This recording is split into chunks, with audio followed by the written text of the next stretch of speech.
إن الحمد لله نحمده ونستعينه ونستغفره ونعوذ بالله من شرور أنفسنا ومن سيئات أعمالنا من يهده الله فلا مضل له ومن يضلل فلا هادي له وأشهد أن لا إله إلا الله وحده لا شريك له وأشهد أن محمدا عبده ورسوله يا أيها الذين آمنوا اتقوا الله حق تقاته ولا تموتن إلا وأنتم مسلمون يا أيها الناس اتقوا ربكم الذي خلقكم من نفس واحدة وخلق منها زوجها وبث منهما رجالا كثيرا ونساء واتقوا الله الذي تساءلون به والأرحام إن الله كان عليكم رقيبا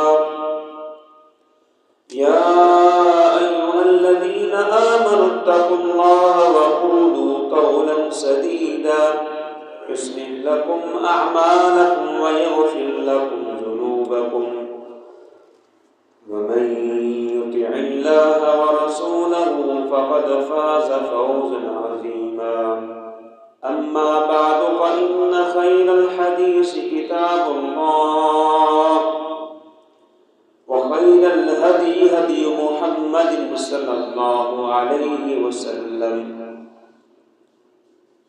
وشر الأمور محدثاتها وكل محدثة بدعة وكل بدعة ضلالة وكل ضلالة في النار قال الله سبحانه وتعالى في القرآن المجيد والفرقان الحميد أعوذ بالله السميع العليم من الشيطان الرجيم إن في خلق السماوات والأرض واختلاف الليل والنهار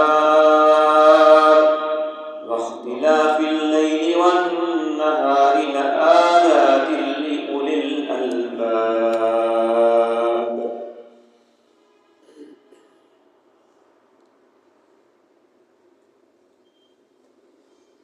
حمد و ثنا اللہ وحدہ لا شریک کی ذات مقدس پر اور درود و سلام رحمت للعالمین پیغمبر پر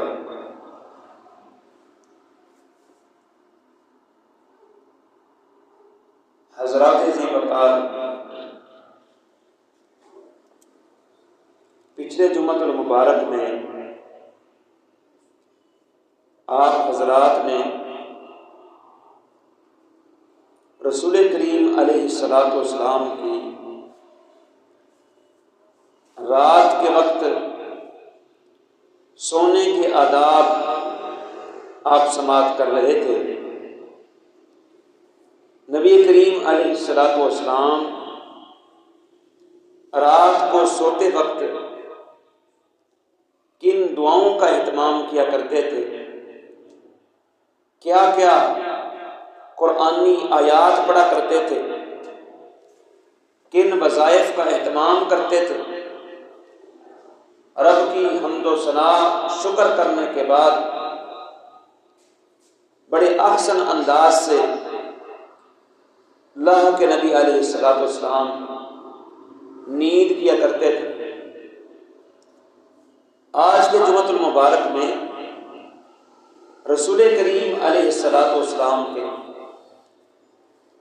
بدا ہونے کے جو آداب ہیں وہ بیان کیے جائیں گے کہ پیغمبر صلی اللہ علیہ وسلم شب گزار کر کے جب اٹھتے تھے آپ کا طریقہ کار کیا تھا، آپ کی سنت اور سیرت کیا تھی، آپ کن دعاؤں کا اہتمام کرتے تھے اور کون سی قرآن پاک کی آیات مبارکہ پڑھا کرتے تھے، یہ آج کے جمعہ میں آپ کے سامنے رکھیں گے۔ اس تمنا کے ساتھ کہ آپ احباب سننے والے کچھ لے کر کے جائیں گے اور اس کی پابندی کریں گے، کیونکہ یہ جمعۃ المبارک کا جو خطبہ مختصر آپ سماعت کرتے ہیں، اس کا مطلب یہی ہے، یہ ہر ہفتہ وار ایک ورکشاپ ہے کہ ہفتے کے بعد آپ جمعہ پڑھنے تشریف لاتے ہیں، کچھ سیکھنے کے لیے آتے ہیں، تو سیکھ کر کے جائیں اور ان سیکھے ہوئے آداب کی پابندی کریں۔ یہی مومن کا شیوا ہے کہ مومن کا شب و روز اللہ کی رضا کے لیے منحصر ہوتا ہے، وہ رب کی دیے ہوئے طریقے کے مطابق زندگی بسر کرتا ہے۔ اور ہمارے پیغمبر جو عظیم رہنما تھے، عظیم مرشد سے، وہ اللہ کے دیے ہوئے طریقے کے مطابق اپنی زندگی گزار کے گئے ہیں، تو ان کی زندگی کا ہر پہلو ایک مومن کے لیے اسوہ ہے، ایک مومن کے لیے نمونہ ہے۔ لَقَدْ كَانَ لَكُمْ فِي رَسُولِ اللَّهِ أُسْوَةٌ حَسَنَةٌ، پیغمبر علیہ الصلوۃ والسلام کی زندگی تمہارے لیے بہترین اسوہ اور نمونہ رکھتی۔ مطلب یہ ہے کہ جو نبی نے کیا ہے امت کو بھی کرنا چاہیے، اس میں کامیابی۔ تو میں بیان کر رہا تھا کہ رسول کریم علیہ الصلوۃ والسلام رات بھر سونے کے بعد جب بیدار ہوا کرتے تھے، تو آپ علیہ الصلوۃ والسلام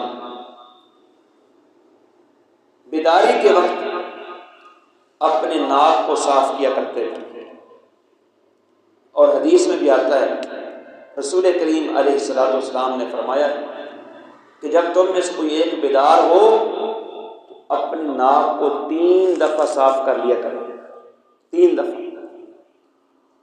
کیوں؟ اس کی حکمت کیا ہے؟ فَإِنَّ الشَّيْطَانَ يَبِيتُ فِي خَيْشُومِهِ، کہ رات کے وقت شیطان انسان کے جو نتنے ہیں ان میں رات گزارتا ہے۔ اللہ، پیغمبر علیہ الصلوۃ والسلام نے یہ جو بیان کیا ہے، اب اس کی کیفیت کا بھی علم نہیں، رات کس طرح گزارتا ہے۔ ہمارا تو ایمان ہے جو پیغمبر نے فرمایا وہ بجا فرمایا، کیونکہ پیغمبر اللہ کے حکم کے بغیر نہیں بولتا۔ وَمَا يَنطِقُ عَنِ الْهَوَىٰ إِنْ هُوَ إِلَّا وَحْيٌ يُوحَىٰ۔ تو شیطان رات گزارتا ہے انسان کے ناک میں، ان کے نتنوں میں، تو اس کی نبی کریم علیہ الصلوۃ والسلام نے شیطان کو بھگانے کا ایک طریقہ بیان کیا ہے کہ جب آپ بیدار ہوں اپنے ناک کو بائیں ہاتھ کے ساتھ ان کو جھاڑ لیا جائے۔ جب جھاڑیں گے تو ایک انسان طبعی طور پر وہ نشاط محسوس کرے گا، یعنی وہ ایکٹیو رہے گا، سستی نہیں آئے گی اس کے قریب، وگرنہ انسان صبح کے وقت اٹھتے وقت بڑی سستی کا مظاہرہ کرتا ہے، کیونکہ صبح کو اٹھنا انسان کے دشوار ہوتا ہے، بالخصوص سردی کی راتیں، ٹھنڈی راتیں ہوتی ہیں اور نرم گرم بستر کو چھوڑنا مشکل ہوتا ہے، اور شیطان تو پھر انسان کا دشمن ہے، وہ انسان کو کہتا ہے سویا رہو، بہت وقت پڑا ہے۔ اس لیے پیغمبر مصطفیٰ علیہ الصلوۃ والسلام نے بیان فرمایا ہے کہ جب بھی تم میں سے کوئی ایک بیدار ہو اپنے ناک کو صاف کر لیا کرے۔ اس سے کیا ہوگا؟ انسان کے اندر جو سستی ہے وہ بھاگ جائے گی اور انسان چست رہے گا۔ اور اس کے بعد رسول کریم علیہ الصلوۃ والسلام دعاؤں کا اہتمام کیا کرتے ہیں۔ آپ بھی وہ دعائیں پڑھیں، سیکھیں کہ رسول کریم علیہ الصلوۃ والسلام کی زندگی کس طرح رب کی رضا کے لیے اور رب کی تعریف میں گزرا کرتی تھی۔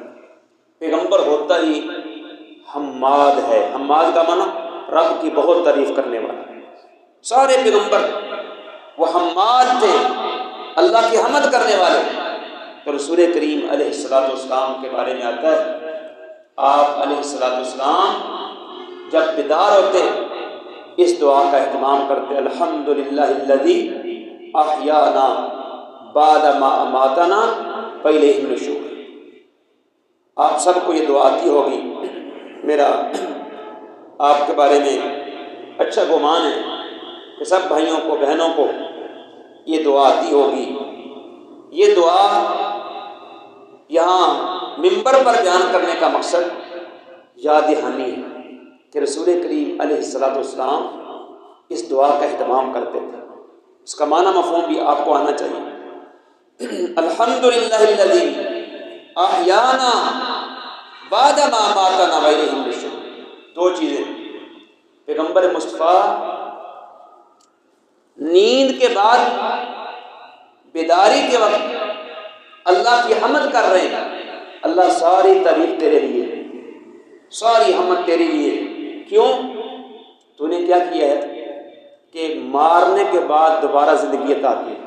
اللہ الذی احیانا، جس نے ہمیں زندہ کیا ہے، بعد ما اماتنا، ہمیں مارنے کے بعد۔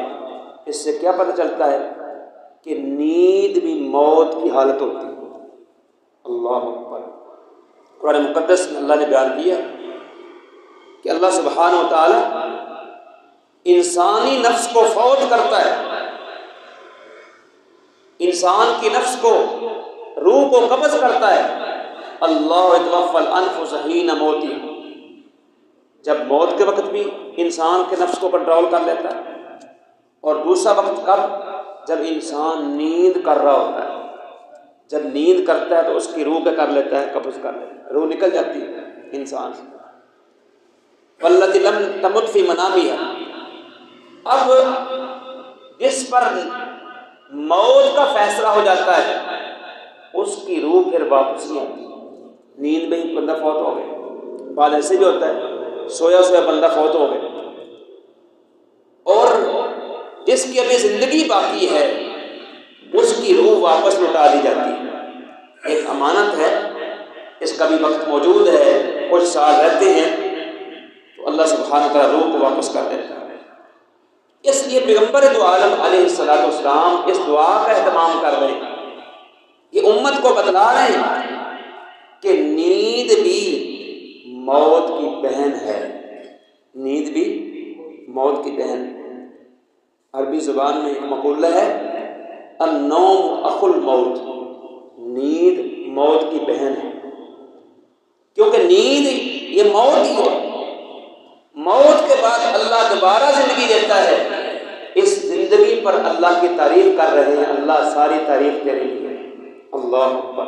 یہ پیغمبر نے ہمیں ایک طریقہ بیان کیا کہ رب تیرا شکر ہے، تو نے دوبارہ آج صبح مجھے کیا زندگی بخش دی ہے، مجھے موقع دیا ہے یہ زندگی گزارنے کا، ایسی ساری تعریف تیرے لیے۔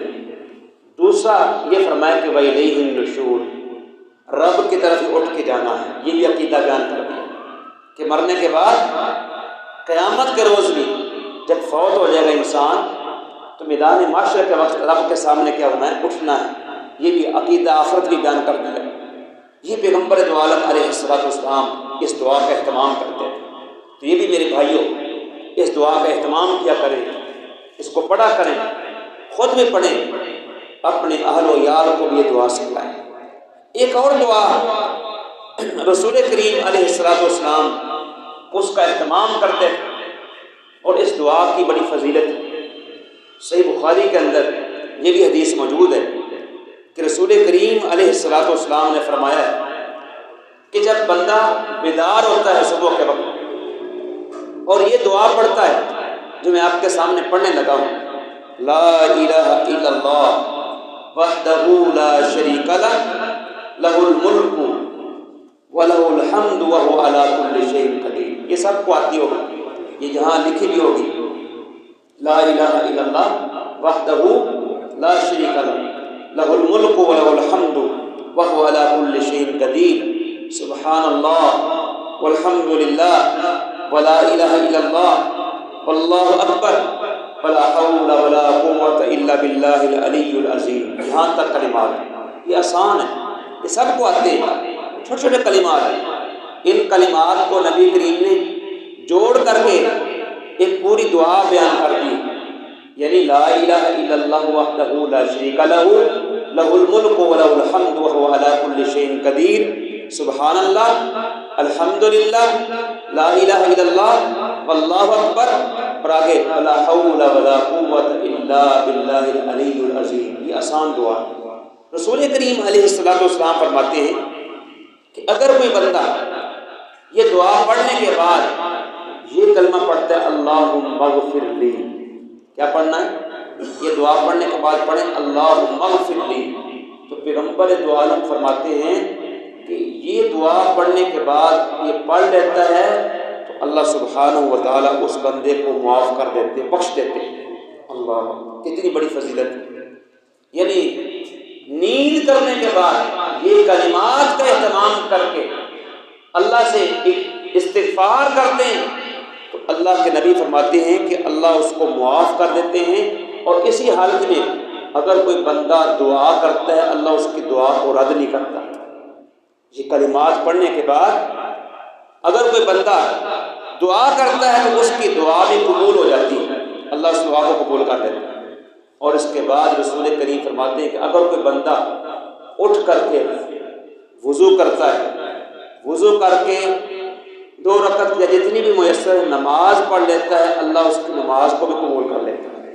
اللہ یہ بہت بڑی فضیلت. کتنے اچھے کلمات ہیں. یہ کلمات آپ یاد کر لیں جس میں رب کی توحید ہے، لا الہ الا اللہ وحدہ لا شریک لہ، اللہ تیرے سوا کوئی معبود نہیں، تو وحدہ لا شریک ہے، اور وہو علی کل شیء قدیر، ہر چیز پر تو قادر ہے، تو ہر چیز پر قادر ہے. سبحان اللہ، اللہ تو پاک ہے ہر عیب سے، ہر خلل سے، ہر نقصان سے. والحمدللہ، ساری تعریف تیرے لیے ہے. لا الہ الا اللہ، تیرے سوا کوئی معبود نہیں ہے. اور واللہ اکبر، اللہ تو بہت بڑا ہے. اس سے پتہ چلتا ہے کہ اللہ سے بڑا کوئی ہے ہی نہیں. یہ عقیدہ ہونا چاہیے مسلمان. ہم نے سمجھ رکھا ہے کہ سب سے بڑا امریکہ ہے، سب سے بڑا کیا ہے یہ جو اسرائیل ہے، ہم اس سے ڈرتے ہیں.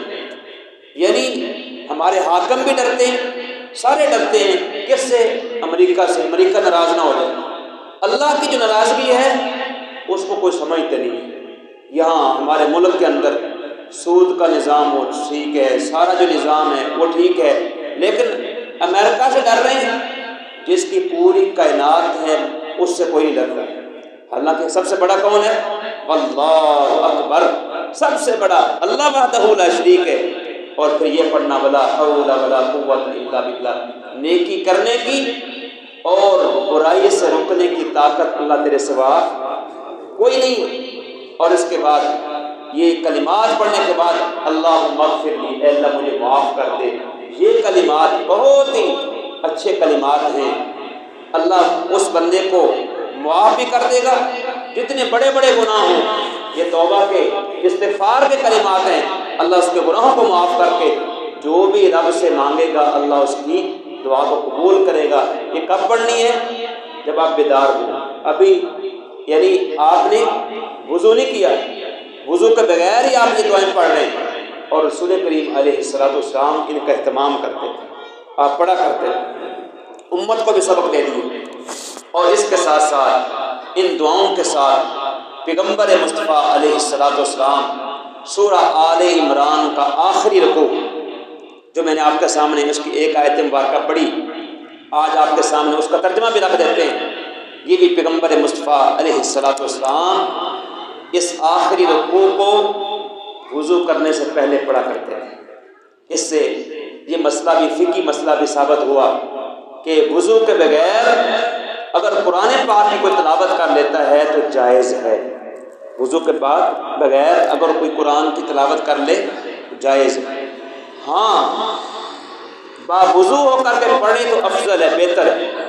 اگر کوئی بندہ باوضو ہو کر کے قرآن پڑھے بہتر ہے، افضل ہے، لیکن بغیر وضو کے اگر کوئی پڑھ لیتا ہے تو جائز ہے، پیغمبر کا طریقہ موجود ہے۔ صحیح بخاری کی روایت ہے کہ اللہ کے نبی علیہ السلام بیداری کے بعد اور وضو سے پہلے یہ رکوع پڑھا کرتے تھے۔ کون سا رکوع؟ ان فی خلق السماوات والارض، یہ 10 آیات ہیں، یہ 10 آیات ہیں۔ اس رکوع کے اندر پیغمبر دو عالم علیہ السلام ان کا اہتمام کیا کرتے تھے کہ ہم نے کبھی اہتمام کیا؟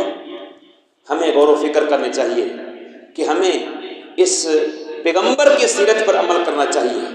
ہم اللہ کے نبی کے امتی ہیں، اور امتی وہ نبی کا محب ہونا چاہیے، نبی سے محبت کرنی چاہیے، اور نبی سے محبت کا تقاضا یہ ہے کہ جو جو نبی کرتے رہے ہیں وہ کرنا چاہیے، نبی کی سیرت پہ عمل کرنا چاہیے۔ نبی کی راتیں جو ہیں پاکیزہ راتیں تھیں، ذکر و اذکار پڑھ کے سویا کرتے تھے، جب بیدار ہوتے تھے رب کی حمد کر رہے ہیں، رب کی تعریف کر رہے ہیں، اور رب کی توحید بیان کر رہے ہیں، رب کو بڑا کہہ رہے ہیں، اور امت کو یہ سبق دے رہے ہیں، امت کو یہ عقیدہ دے رہے ہیں کہ کائنات کے اندر رب کے سوا کوئی معبود برحق نہیں، رب کے سوا کوئی بڑا نہیں، اور رب کے سوا کسی پر قوت طاقت نہیں، اور وہ سارے عیبوں سے پاک ہے، اور وہ ذات وہ تعریف کے لائق ہے، کیونکہ جو ذات عیب سے پاک ہو تعریف بھی اسی کے لیے سزاوار ہوتی ہے۔ تو میں آپ کے سامنے جو پیغمبر علیہ السلام ہمارے نبی رحمت للعالمین پیغمبر جو رکوع پڑھتے تھے، کہ میں نے آپ کے سامنے پڑھنے لگا ہوں، اور ساتھ ہی اس کا ترجمہ بھی رکھ دیتا ہوں تاکہ ہم سمجھ لیں کہ اللہ کے نبی اس رکوع کا اہتمام کیوں کرتے تھے۔ اللہ کے نبی علیہ السلام یہ رکوع پڑھا کرتے تھے۔ بھائیو غور و فکر کریں، ان فی خلق السماوات والارض واختلاف اللیل والنہار لآیات لأولی الالباب، بے شک آسمانوں زمینوں کی تخلیق، اس کا پیدا کرنا اور دن رات کا بدلنا، صبح آ رہی ہے پھر شام آ رہی ہے، لآیات لأولی الالباب، عقل مند لوگوں کے لیے نشانیاں ہیں۔ نشانیاں کیا ہیں اس میں؟ یعنی آسمان اللہ نے بغیر ستون کے کھڑا کر دیا، یہ زمین جو گول تھی اس کو بچھا دیا، بچھونا بنا دیا، انسان کے لیے مطیع خدمت گزار بنا دیا۔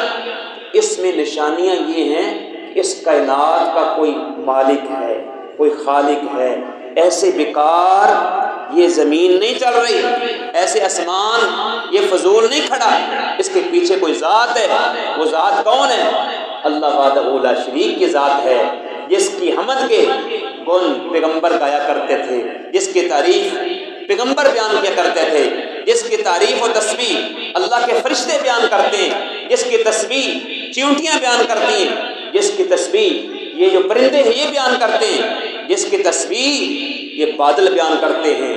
ہمیں لگتا ہے یہ بادل گرجتے ہیں، یہ تو یسبح الرعد بحمدہ، یہ بجلی بھی جو ہے اللہ کی تسبیح بیان کر رہی ہوتی ہے۔ رب کا قرآن کہتا ہے، اللہ نے پوری سورج کا نام رعد رکھ دیا ہے، جس کا مطلب یہ ہے جو بادل ہیں جب گرجتے ہیں برستے ہیں، ان میں جو بجلی ہوتی ہے یہ بھی رب کی حمد کر رہی ہوتی ہے، سبحان اللہ الحمدللہ پڑھ رہی ہوتی ہے، انسان کو سبق دیتی ہے کہ تو غافل ہے، تیرا رب کتنا عظیم ہے کہ ساری کائنات چلا رہا ہے، تو بھی رب کی حمد و ثنا کیا کر۔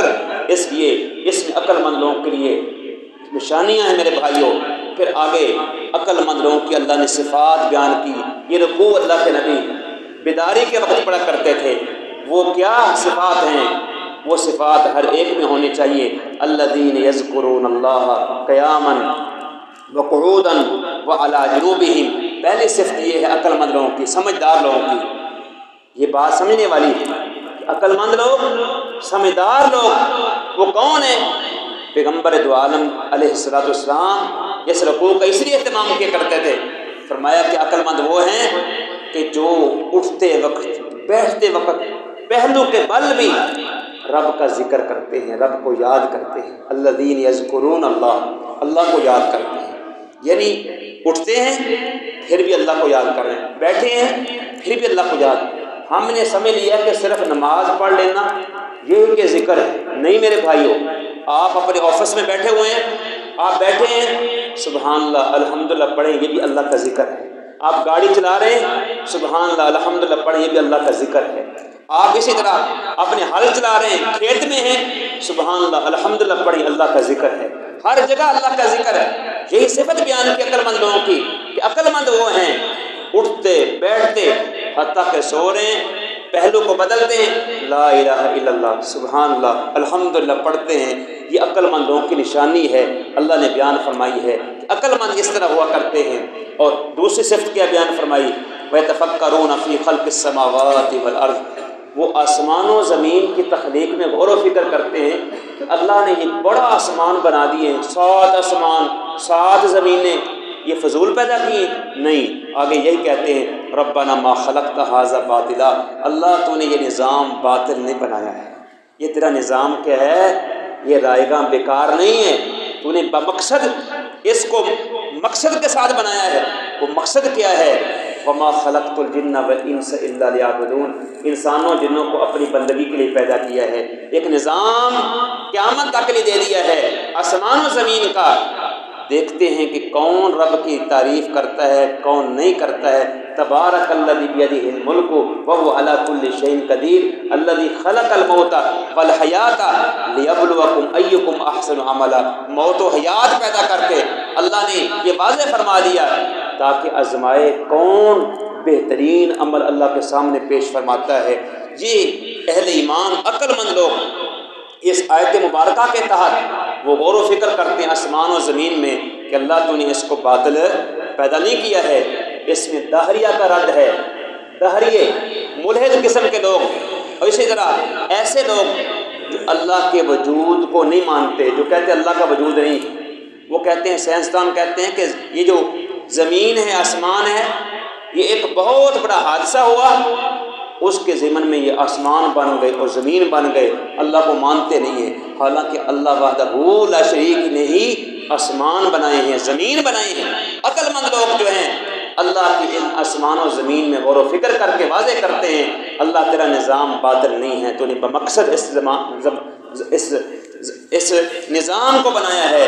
آگے دعا کرتے ہیں اللہ سبحانک فقنا عذاب النار، ہر عیب سے تو اللہ پاک ہے، ہمیں جہنم کے عذاب سے بچا لینا۔ یہ بہترین دعا ہے جو اللہ کے نبی علیہ السلام سونے کے بعد یہ رکوع پورا پڑھا کرتے تھے، ربنا انک من تدخل النار فقد اخزیتہ، اے اللہ جس کو تو جہنم میں داخل کر دے گا نا وہ تو رسوا ہے، کیونکہ جہنم جو ہے یہ دنیا کی آگ سے 70 گنا زیادہ ہے۔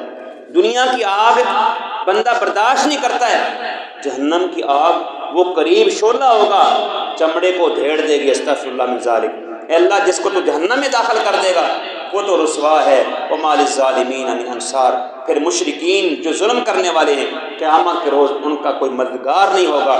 ربنا اننا سمعنا منادیا ینادی للایمان ان آمنوا بربکم فآمنا، اے پروردگار ہم نے جب اعلان کرنے والے پیغمبر یا کوئی بھی کہ ہے دعوت دینے والے کی آواز کو ہم نے سنا، ہم ایمان لے آئے۔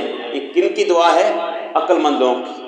ایمان کی دعا منادی کرنے والے کے لیے جنہوں نے کہا آمنوا بربکم، ایمان لے اور رب پر خالق پر ہم اللہ ایمان لے آئے، لہٰذا اللہ فاغفر لنا ذنوبنا، ہمارے گناہوں کو معاف کر دے، وکفر عنا سیئاتنا، ہماری جو برائیاں ہیں ان سے درگزر کر، وتوفنا مع الابرار، ہمیں نیکوکار لوگوں کے ساتھ فوت کرنا۔ یہ بھی بہت اچھی دعا ہے، نیکوں کے ساتھ کہ ہمارا حشر ہو، مرے ہم پیغمبروں کے ساتھ اٹھیں، ہم نیک لوگوں کے ساتھ اٹھیں۔ یہ بہت عظیم دعا ہے جو پیغمبر دو عالم یہ پڑھا کرتے تھے، یعنی سونے کے بعد اٹھتے وقت، ربنا وآتنا ما وعدتنا على رسلک ولا تخزنا یوم القیامہ انک لا تخلف المیعاد۔ اے اللہ جو تو نے وعدہ کیا ہے اپنے رسولوں کی زبانی، اے اللہ ہمیں دنیا میں بھی عطا کر دے اور آخرت میں بھی ہمیں قیامت کے روز رسوا نہ کرنا، کیونکہ تو وعدہ خلافی نہیں کرتا ہے۔ دنیا میں لوگ وعدہ خلافی کر لیتے ہیں لیکن رب کے وعدہ خلافی کرنے والا نہیں ہے۔ رسولوں کی زبانی اللہ نے وعدہ کیا کیا ہے کہ جو اللہ کی بات دنیا میں مان لے گا، پیغمبر کی بات مان لے گا، دنیا میں اپنی زندگی قرآن و سنت کے مطابق بسر کرے گا، اس کا اٹھنا بیٹھنا پیغمبر کے سیرت کے مطابق ہوگا، دنیا میں بھی کامیابی ہے، اجر و ثواب ہے، اور قیامت بھی جہنم کی آگ سے بچ کے وہ جنت میں داخل ہو جائے گا۔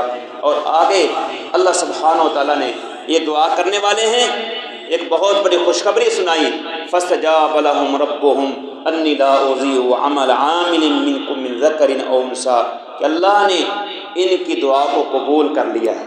جو یہ دعا کرتے ہیں اللہ نے ان کی دعا کو قبول کر لیا ہے۔ وہ کیسے؟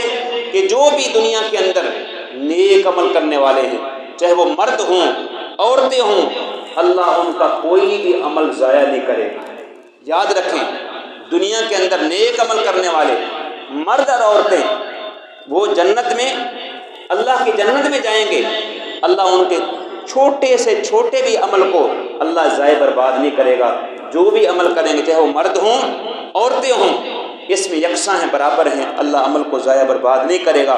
بعضکم من بعض فالذین ہاجروا، پھر آگے اہل ایمان کی صفات بیان کر دی، جنہوں نے اپنے گھر بار کو چھوڑ کر کے، مکہ چھوڑ کر کے، وہ ہجرت کر کے مدینہ منورہ تشریف لے آئے، فاخرجوا من دیارہم، اپنے گھروں سے نکالے گئے، فاوذوا فی سبیلی، میرے راستے میں ان کو تکلیفیں آئیں، لوگوں نے ان کو مارا پیٹا برا بلا کہا، یہ اسلام پہ ڈٹے رہے، پیغمبر دو عالم علیہ السلام کی سنت پر ڈٹے رہے، لوگ ان کو برا کہتے تھے لیکن یہ تکلیف کو وہ برداشت کرتے تھے۔ وقاتلوا وقتلوا، اللہ کی راہ میں جہاد کیا اور شہید ہو گئے۔ لأکفرن عنہم سیئاتہم، اللہ فرماتے ہیں ان کے بھی گناہوں کو معاف کر دوں گا، ولأدخلنہم جنات تجری من تحت الانہار، اور ان کو باغات میں جنت میں داخل کروں گا جس کے نیچے نہریں بہہ رہی ہیں۔ وہ نہریں کیسی ہیں؟ وہ نہریں شہد کی نہریں ہیں۔ یہاں تو شہد ملتا ہے ملاوٹ والا، سردی کے موسم میں نا ہر کوئی کیا ہے وہ شروع ہو جاتا ہے کہ میرے پاس بہت بڑا شہد ہے، جب خریدتے ہیں تو ملاوٹ ہوتی ہے، لیکن اللہ کی جو نہریں ہیں شہد کی، اس میں کوئی ملاوٹ نہیں ہوگی، شراب کی نہر ہے، دودھ کی نہر ہے، اللہ اکبر۔ یہاں دودھ بھی 2 نمبر ملتا ہوگا، اور لیکن اللہ کے ہاں کیا ہے ہر قسم کی چیز ہے پیور ملے گی، اصل ملے گی، اس میں کسی قسم کی ملاوٹ نہیں ہوگی۔ یہ کن کے لیے ہے؟ جن کی صفات آپ پڑھ رہے ہیں اہل ایمان کی، اللہ ان کے اعمال کو ضائع نہیں کرے گا۔ ثواب من عند اللہ واللہ عنده حسن الثواب، اللہ کی طرف سے اجر و ثواب ہوگا اور اللہ کے ہاں بہترین اجر و ثواب ہے۔ آگے اہل ایمان کو اللہ نے تسلی دی ہے، کیا تسلی دی ہے؟ کہ جو کافر ہے نا، کافروں کی زندگی سے مرعوب نہیں ہونا۔ یہ کافروں کے اتنے بڑے بڑے ملک ہیں، ان کے پاس ہیلی کاپٹر ہیں، ان کے پاس جہاز ہیں، اور ان کے پاس گاڑیاں ہیں، بنگلے ہیں، اللہ فرماتے ہیں ان سے مرعوب ہونے کی ضرورت نہیں ہے۔ ولا یغرنک تقلب الذین کفروا فی البلاد، یہ شہروں میں جو کافر پھرتے ہیں نا، آپ کو دھوکے میں نہ ڈالیں۔ متاع قلیل، یہ تھوڑا دنیا کا سامان ہے ان کے لیے، لیکن آخرت میں کیا ہوگا؟ ثم مأواہم جہنم، کافروں کا ٹھکانہ جہنم ہے، یہ جہنم کے ایندھن ہے، وبئس المہاد، یہ برا ٹھکانہ ہے۔ اس میں اہل ایمان کو تسلی دی ہے کہ تم کافروں کی جو زندگی ہے ان سے آپ کو مرعوب ہونے کی ضرورت نہیں ہے، آپ نے اللہ کی طرف توجہ رکھنی ہے، قرآن کی طرف توجہ رکھنی ہے، اپنے اعمال سیدھے کرنے ہیں۔ اس لیے فرمایا لکن الذین اتقوا ربهم لهم جنات تجری من تحتها الانہار خالدین فیہا نزلا من عند اللہ وما عند اللہ خیر للابرار، جو متقی ہیں اہل ایمان ہیں ان کے لیے جنت ہے، ہمیشہ ہمیشہ وہ جنت میں رہیں گے، رب کی مہمانی ہوگی، اور اللہ کے ہاں یہ جو نیک ہیں ان کے لیے بہترین عمل ہے۔ آگے فرمایا وَإِنَّ مِنْ أَهْلِ الْكِتَابِ لَمَن يُؤْمِنُ بِاللَّهِ وَمَا أُنزِلَ إِلَيْكُمْ، جو اہل کتاب ہیں، اہل کتاب سے کیا مراد ہے؟ یہود و نصارہ۔ قرآن کی اصطلاح کے مطابق اللہ نے جہاں اہل کتاب کا لفظ بولا ہے اس سے مراد کتاب والے یہودی عیسائی مراد ہیں۔ اہل کتاب میں سے اگر کوئی قرآن پر ایمان لے آتا ہے، پہلے وہ اپنے پیغمبروں پر ایمان لائے تھے، اب قرآن مقدس پر ایمان لے آتے ہیں، اس سے پتہ چلتا ہے کہ اہل کتاب ان کے لیے بھی پیغمبر دو عالم جناب محمد مصطفیٰ پر ایمان لانا ضروری ہے۔ اگر اہل کتاب یہودی اور عیسائی نبی پر ایمان نہیں لائیں گے وہ بھی جہنم کا ایندھن ہوں گے۔ اور فرمایا کہ اگر اہل کتاب ایمان لے آتے ہیں ان کے لیے ڈبل اجر ہے، دوہرا اجر ہے۔ خاشعین للہ، جو اللہ سے ڈرنے والے تھے، لا یشترون بآیات اللہ ثمنا قلیلا، اور اللہ کی آیات کو تھوڑی قیمت کے بدلے وہ بیچتے نہیں ہیں۔ اولئک لہم اجرہم عند ربہم ان اللہ سریع الحساب، ان اہل کتاب کے لیے اللہ کے ہاں بہت بڑا اجر ہوگا، اللہ جلدی حساب لینے والا ہے۔ اس کے آخر میں اللہ سبحانہ وتعالیٰ فرماتے ہیں یا ایھا الذین آمنوا اصبروا وصابروا ورابطوا واتقوا اللہ لعلکم تفلحون، اے ایمان والو صبر کا مظاہرہ کرو اور دشمن کے مقابلے میں ڈٹ جاؤ، اور پہرے میں کہ آپ ڈٹ جاؤ اور اللہ سے ڈر جاؤ تاکہ تم پر رحم کیا جائے، تاکہ تم کامیاب ہو جاؤ۔ یہ پورا جو رکوع ہے رسول کریم علیہ الصلوۃ والسلام جب بیدار ہوتے تھے اس رکوع کو وضو سے پہلے پڑھا کرتے تھے۔ یہ ہر آیت یہ تقاضا کرتی ہے کہ اس پر پورا جمعہ پڑھایا جائے، لیکن وقت نہیں ہے۔ میں نے آپ کے سامنے یہ رکوع پڑھ دیا ہے، اس کا ترجمہ کر دیا ہے، اور ہمیں اب اس رکوع کو پڑھنا چاہیے۔ ہمیں یہ سن کر کے کہ پیغمبر کی سنت یہ ہے، طریقہ یہ ہے کہ پیغمبر دو عالم علیہ الصلوۃ والسلام ان دعاؤں کا اہتمام کرتے تھے، الحمدللہ الذی احیانا بعد ما ماتنا والیہ النشور، اسی طرح اس رکوع کو پڑھا کرتے تھے۔ اب ہماری ذمہ داری ہے، ہم مسلمانوں کی ذمہ داری ہے کہ پیغمبر سوتے وقت بھی ذکر و اذکار کیا کرتے تھے، ذکر و اذکار کر کے سویا کرتے تھے، اور جب بیدار ہوتے پھر بھی اللہ کی تعریف کر رہے ہیں اور رکوع پڑھ رہے ہیں، پورا رکوع پڑھتے ہیں۔ یہ ہمیں ایک نصیحت ہے کہ ہمیں بھی اہتمام کرنا چاہیے۔ لیکن افسوس ہے میرے بھائیوں، آج ہماری راتیں وہ کالی ہیں، ساری رات ہم ٹی وی پر بیٹھے رہتے ہیں، وقت ضائع کرتے ہیں۔ آج کل شیطان آ گئے موبائل، ساری رات فیس بک پہ یوٹیوب پہ ہم بری چیزیں دیکھتے ہیں، اور پھر ہمیں صبح کو جاگتے وقت ہمیں کوئی شعور ہی نہیں ہوتا ہے۔ کوئی 8 بجے جاگ رہا ہے، کوئی 9 بجے جاگ رہا ہے، اور کوئی اپنی مرضی سے جاگ رہا ہے۔ پھر جاگ بھی ایسے رہے ہیں کہ جس طرح یہ بہت کسی کے ہے، یہ دشوار معاملے سے نکلا ہے، نہ رب کی حمد ہے نہ رب کی تعریف ہے۔ میرے بھائیوں، یہ جو طریقہ ہے یہ مسلمانی طریقہ نہیں ہے، پیغمبر کی سیرت نہیں ہے۔ پیغمبر کی سیرت یہی ہے کہ جس طرح پیغمبر نے کیا ہے، رات اذکار پڑھ کے سوتے تھے، اور جب اٹھتے